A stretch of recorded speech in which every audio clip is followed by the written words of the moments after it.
Kuri uno wa 18 ruheshi umwaka wa 2021 niyo hatanguzwa icese uruganda canke label Amashimwe Voice. Ugo ruganda rukaba rugiye gukuraho inzitizi zituma abaririmbira Imana batoroherwa mu mirimo yabo nkuko bivugwa na Pastor Leonard Ndarusanze arongoye Amashimwe Voice. Mwiyerekwa twaronse twasanze abaririmbyi bafise ingabire mu bana b'Imana bahura n'ingorane zitandukanye.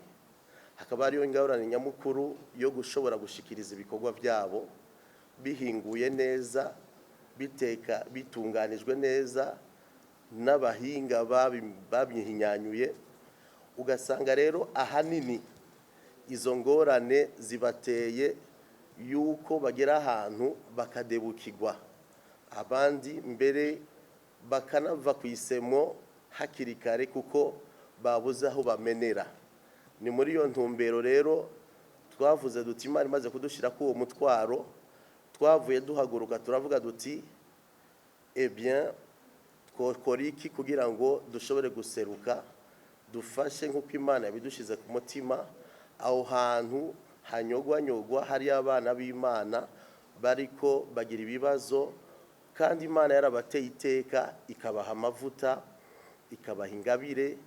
Uruganda canke label Amashimwe Voice rwaciye rugiranira amasezerano n'umuririmbyi Appel Niyibigira yahoze yitwa Gitero Rax imbere yuko yakira agakiza. Ayo masezerano akazomara imyaka 2.